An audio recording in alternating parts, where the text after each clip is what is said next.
सब देखने और सुनने वालों की खिदमत में मोहब्बत भरा सलाम। पाकिस्तान चलेंगे, हमारे ब्यूरो चीफ है वहां पे। सर, ताज़ा सूरत हाल क्या है या इस वक्त यहाँ पे?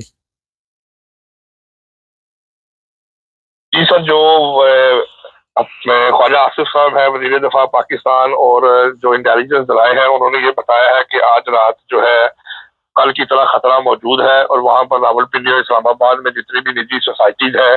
और जो करीब के इलाके हैं, उनको ये हुक्म दिया गया है कि वो रात के वक्त मुकम्मल बैक जो है वो ब्लैकआउट किया जाएगा। और एक बाकायदा नोटिफिकेशन जारी किया गया कि सुबह 5 बजे तक ब्लैकआउट रहेगा। स्ट्रीट लाइट भी बंद रहेंगी और हाशियों से ये कहा गया है कि वो रात के वक्त घरों से बाहर ना निकले और कोशिश करें कि घर की छत पे या पोस्ट वगैरह पे लाइट्स ना जलाए। इसी तरह जो सरहदी इलाके हैं वहां से ये इतलात मिल रही है कि वहां पर मसाजिद में ऐलान किए गए हैं कि लोग जो है वो अपने घरों को ताला लगाकर जो है वो किसी सेफ जगह पर चले जाए, क्योंकि यहाँ पर जो है वो हमला हो सकता है जिसकी वजह से कुछ नुकसान होगा। तो पाकिस्तान आर्मी के साथ एक ताउन किया जाए और पीछे जाके जो है वो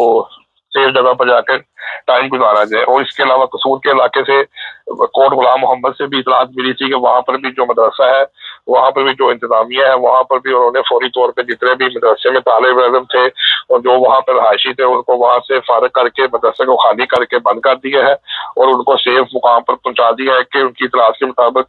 कि इस इलाके में भी, कसूर में भी, इस मदरसे पे या मस्जिद पे हमला हो सकता है। सर, ये बताइए कि इस वक्त आप वहां पे मौजूद हैं, बाजार वगैरह खुले हुए हैं, लोग उसी तरह शॉपिंग वगैरह कर रहे हैं या कोई फर्क पड़ा?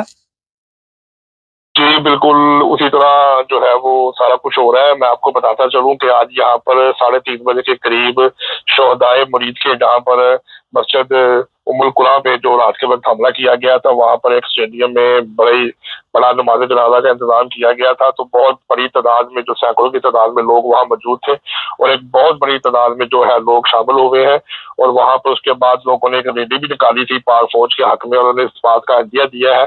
कि जैसे भी हालात पैदा हो जाए, हम पाक फौज के साथ हैं और हम हर मुकाम पर इनके साथ खड़े होकर शाना बेशाना लड़ेंगे। और हम कोई भी किसी भी किस्म का बुजदली का आंसर या हमारी तरफ से कोई ऐसा नहीं दिखाया जाएगा जिसके साथ पाक फौज की, हमारे मुल्क की बदनामी हो। तमाम बाजार जो थे यहाँ पर उसके बाद सारे इसी तरह खुले हैं। बल्कि आपको मैं ये बताता चलूं कि जिस मस्जिद में ये वाकया हुआ था, मस्जिद उम्मुल कुरा मुरीद के में, वहां पर सुबह फजर की अज़ान दी गई है और फजर की अज़ान के बाद वहां पे बड़ी तादाद में लोगों ने फजर की जो है नमाज अदा की है। जहां पर रात को तकरीबन 12:30 बजे इंडिया की तरफ से मिसाइल फेंके गए थे। तो लोगों ने इस बात का कहा है कि कोई बात नहीं, हम अपने ईमान को रखते हुए, क्योंकि हम मुसलमान हैं और हमारा जो है वो एक मुकाम है, हम शहादत को फख्र महसूस करते हैं कि अगर हम खुदा के रास्ते में जो है शहीद हो जाए। तो इसलिए हम सुबह फजर के वक्त उसी जगह पर सब नमाज अदा करने के लिए आए हैं। तो बहरहाल अभी तक जो मोराल है इस कौम का वो बड़ा हाई जा रहा है। और वो सब मुख्तलिफ जगहों पे गुजरांवाले से भी इतलात मिली है, लाहौर के भी इलाके से इतलात मिली है कि वहां पर पाक फौज के हाथ में रैलीज निकाली गई है, शेखोपुरा के इलाके से भी निकाली गई है। तो ये आवाम जो है ये इस वक्त तक ये सबूत दे रही है कि हम इस वक्त पाक फौज के साथ खड़े हैं।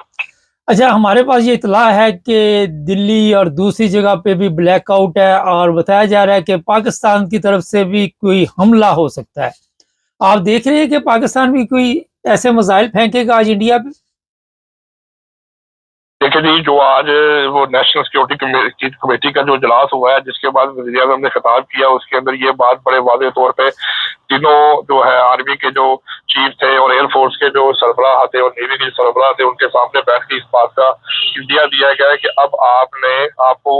पूरा इख्तियार दिया गया है कि आप इसका भरपूर जवाब दें। जिसके जो बाद में प्रेस कॉन्फ्रेंस के बाद ISPR ने इस बात की तस्दीक की है कि अब हम इस सारे वाकयात जो ये कल हमारे साथ पाकिस्तान पे शहरी इलाकों पे जो भारत की तरफ से मिसाइल फेंके गए थे, अब इसके जवाब में अब हम खुद फैसला करेंगे कि हमने किस वक्त और किस जगह पे हमला करना है और इसका किस तरह जवाब देना है। तो ये हमारे पास फैसला महफूज है। अब हम आने वाले वक्त का इंतजार कर रहे हैं और उन्होंने इस बात के ऊपर बहुत तसल्ली से जवाब दिया है कि आप फिक्र ना करें, हम भारत को इसका ऐसा जवाब देंगे कि उनके आने वाली 10 नस्लें भी याद रखेंगी कि क्या उन्होंने पाकिस्तान पे हमला करके अच्छा किया था। तो हम इसका जवाब अपने पास महफूज रखते हैं और ये आने वाले चंद घंटों में और चंद दिनों में इस बात का फैसला हो जाएगा कि हम किस तरीके से इस बात का बदला लेते हैं जो हमारे साथ इन्होंने सलूक किया है। अच्छा, फ्रांस ने ये तस्दीक कर दी है कि त्यारा जो है वो तबाह हुआ है। अच्छा, एक चीज समझ में नहीं अभी तक आ रही, 3 5 कितने त्यारे वहां पे तबाह हुए? जी टोटल 5 तैयारे थे, जिसके अंदर से 3 तैयारे राफेल तैयारे जो फ्रांस की तरफ से दिए गए थे वो थे, एक SU और एक MiG-29 तैयारा था जो कि मार कराया था। तो इंडिया की तरफ से 3 तैयारों की सिर्फ तस्दीक की गई है, बाकी 2 तैयारों के मुतल्लिक उन्होंने मानने से इनकार कर दिया। लेकिन पाकिस्तान ने जो सबूत पेश किए हैं उसके मुताबिक टोटल 5 तैयारे थे, 3 राफेल तैयारे थे और एक MiG-29 और एक SU। तो जो राफेल तैयारे थे जो फ्रांस की तरफ से दिए गए थे, तो फ्रांस ने इस बात के ऊपर बहुत तशवीश का इजहार किया है, बल्कि यहाँ तक भी पता लगा है कि उनकी जो स्टॉक मार्केट में उनके जो ये तैयारों की जो प्रोडक्शन बनाती है, जो ये सारा इसको शेयर बेचने का वगैरह काम गिर करते गए हैं, हैं। उसमें बहुत ज्यादा जी जी बहुत ज्यादा गिर चुके हैं। और वो बड़े परेशान है कि ये किस तरह हो सकता है कि हमारा बनाया हुआ तैयारा, और वो भी 3 तैयारे जो है वो दौरान जंग जो इस तरह मार गिराए गए हैं। तो हम इसकी जरूर तफ्तीश करेंगे और भारत से भी इस बात का पूरा पूरा हम इस इंटेरोगेशन करेंगे कि ये काम कैसे हो सका। अच्छा सर, एक चीज बताइए, आज सुप्रीम कोर्ट का एक फैसला आया है, अब जो मिलिट्री अदालतें हैं वो फैसले कर सकेंगी, और ये सारा कुछ एक तरफ हमला हुआ है, दूसरी तरफ सुप्रीम कोर्ट का फैसला आ गया है, कोई जल्दी नहीं हो गया काम? हेलो जी बिल्कुल, ये लग तो ऐसे जी जी आवाज आ रही है आपको? जी आ रही। जी जी ये बिल्कुल इसी तरह के जो मिलिट्री कोर्ट्स को जो इख्तियारात दिए गए हैं, तो ये बिल्कुल आप ये कह सकते हैं कि जिस तरह के मुल्क के अंदर एक हालत जंग है और एक हाई अलर्ट पोजीशन के अंदर आ गए हैं, तो इस सारी चीजों को मद्देनजर रखते हुए जो है वो ये बईदस क्या बात की जा सकती है कि ये सारा जो मामला है इसी के हालात के साथ ही जुड़ा हुआ है, क्योंकि हालात ऐसे पैदा हो चुके हैं कि इस वक्त तक जो कोर्ट्स है उनको इस बात की तरफ ज्यादा इख्तियार दिया गया है कि आप वो इसके मुताबिक अपने फैसला कर सकते हैं। अच्छा सर, आखिर पे ये बताइए, लोग खाने की पीने की चीजें इकट्ठी कर रहे हैं या बेफिक्र कौम है? नहीं बिल्कुल जो है वो खाने पीने की चीजें और जो ये खुश्क राशन जो है ये लोग जो है वो इकट्ठे कर रहे हैं, क्योंकि लोगों को इस बात का पता है। हमारी जो है चंद एक जो शहरी है उनसे जब ये हम जो है वो जनाजा के जहाँ पे जनाजा हो रहा था स्टेडियम में, वहां पे उसके बाद हमने आवाम से जो इस बारे में बात की तो वो बता रहे थे कि हमें पता है कि आने वाला वक्त जो है उसमें सख्ती और हालात के मुताबिक मुश्किल आ सकती है, ब्लैकआउट भी हो सकता है और हालात के मुताबिक चीजों को बंद भी किया जा सकता है और मिल भी नहीं सकती। इसलिए जो हमारी कोशिश है कि हम जो है वो जरूरत के मुताबिक जो हमारा राशन है, जो हमारे लिए बहुत कीमती चीजें हैं, अगर लाइट चली जाती तो हमारे पास कोई लालटेन का कोई मोमबत्ती वगैरह का उसका होना चाहिए, वो हम जमा कर रहे हैं। कुछ खुश्क जो है वो दालें वगैरह रख रहे हैं ताकि अगर किसी हालात की वजह से बाहर कोई ऐसे हालात पैदा हो जाए या कोई चीज ना मिल सके तो हम कम से कम बैठ के जो है वो अपना गुजारा कर सके। तो हम इन हालात के लिए तैयार हैं, क्योंकि पाक फौज जिस तरह लड़ रही है हमें भी उनके साथ मिलकर तावन करना चाहिए। जो चीज हमारे इख्तियार में है हम उसे करके तो अपने पास जमा रख सकते हैं। तो बाकी जिस तरह इस तरह हालात चलते जाएंगे हम हालात के साथ साथ अपने आप को चलाते जाएंगे। रात कुछ हमारे पास वीडियो आई थी, पता नहीं वो ठीक थी, वाघा बॉर्डर पे भी कोई फायरिंग हुई, आपस में तबादला हुआ कि वैसे ही किसी ने वीडियो छोड़? नहीं वाघा बॉर्डर पे जो हमारी फोर्सेज है वहां पर कोई इस किस्म की इतलात नहीं आई, क्योंकि वो एक इंटरनेशनल बॉर्डर है और वाघा बॉर्डर के ऊपर जो है फौज बिल्कुल इसी तरह मोर्चों में आमने सामने बैठी हुई है और डिफेंस लाइन जो है वो बिल्कुल अलर्ट है, क्योंकि जो वाघा बॉर्डर है वो पाकिस्तान इंडिया का इंटरनेशनल बॉर्डर है। वहां पर जो है जो अब एक आप ये समझ लें कि अगर वहां पर एक गोली चलती है तो इसका मतलब है कि एक बात तौर पर जंग का ऐलान शुरू हो चुका है। तो वो बॉर्डर इस वक्त क्लोज है। और एक बात आपको और बताता चलूं, जो करतारपुर राहदारी है जहाँ पे सरदार जो है इंडिया के जो सिख फैमिलीज हैं, जो सरदार जी करतारपुर आते हैं, वो भी आज भारत ने जो है बंद कर दिए हैं और भारत की तरफ से आज किसी भी सिख को पाकिस्तान आने की इजाजत नहीं दी गई, जिसकी वजह से जो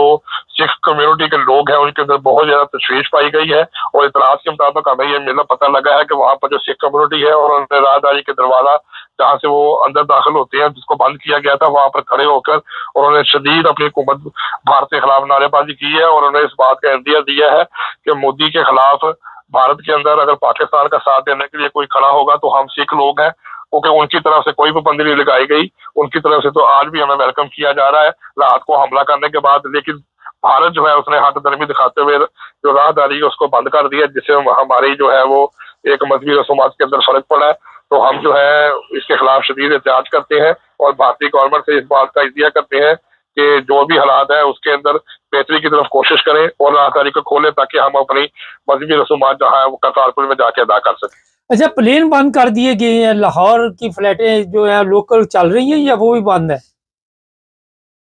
जी जो कल गुज़श्ता रात जो सिविल एविएशन की तरफ से नोटिस जारी किया गया, तो उसके मुताबिक जो फ्लाइट थी वो सारी बंद कर दी गई थी, एयरपोर्ट को ऑफ कर दिया गया था बिल्कुल। उसके बाद तकरीबन सुबह जो है 2 घंटे के लिए फ्लाइट को खोला गया था, जो फ्लाइट की स्पेस इस्तेमाल कर सकती है। लेकिन उसके बाद ये कहा गया था कि जैसे भी फ्लाइट लाहौर की तरफ आएंगी उसको इस्लामाबाद एयर ट्रैफिक कंट्रोल की तरफ फॉरवर्ड कर दिया जाएगा, और एयर ट्रैफिक कंट्रोल जो है और सिविल एविएशन अथॉरिटी इस्लामाबाद जिसको इजाजत देगी, फिर वो प्लेन जो है इस्लामाबाद में उतर सकेगा। अब जिसी तरह रात हो चुकी है, तो हिफाजती तौर के ऊपर जो है इस वक्त एयर स्पेस को जो है वो 9 बजे से जो है सुबह तक के लिए ये पता लगा है कि उसको बंद कर दिया गया है कि अब कोई भी जो है वो जहाज पाकिस्तान के स्पेस पे रात 9 बजे के बाद दाखिल नहीं हो सकेगा। और हाई अलर्ट पोजीशन पे जो है वो एयरपोर्ट तमाम जो है वो बिल्डिंग जो है उनको हाईलाइट करार दे दिया गया है, और एक बाकायदा तौर पर ये नोटिफिकेशन जारी किया गया है कि अभी तक वहां पर कोई भी किसी किस्म की कोई प्लेन या कोई फ्लाइट नहीं आ सकती। सर जो भी अपडेट हो हमारे साथ राब्ते में रहिएगा और हमें इतला कीजिएगा अगर दोबारा कोई हमला होता है। बहुत शुक्रिया आपका। ये थे जी हमारे ब्यूरो चीफ, इस वक्त पाकिस्तान में मौजूद हैं और उन्होंने आपको मुकम्मल सूरत हाल से आगाह किया। यहाँ पे एक सवाल आपके लिए मैं छोड़ जाता हूँ कि जो भी 25 लोग यहाँ मरे, उनमें से एक भी ना तो फौजी था, ना ही कोई अमीर आदमी था। वही लोग जिनकी मेरा ख्याल है रोज़ाना मौत होती है, रोज़ाना वो ज़िंदा होते हैं, वही लोग दुनिया से गए। और जो पाकिस्तान के हालात हैं, हर बंदा यही चाहता है कि रोज़ मरता हूँ, रोज़ जीता हूँ, शहादत की मौत आ जाए तो सबसे बेहतर है। आज पाकिस्तान जिन हालात से गुज़र रहा है, इंडिया के साथ जो जंग का इस वक्त माहौल बना हुआ है, इससे तो हम निकल आएंगे। ठीक है, क्या हमारी आवाम दोबारा कभी आज़ादी जो 47 में ली थी और जिस आज़ादी के लिए हम तरस रहे हैं और देखने नसीब उनको होगी या नहीं होगी। चैनल को सब्सक्राइब कर लें, जुड़े रहें हमारे साथ ताकि और भी प्रोग्राम देखते रहें।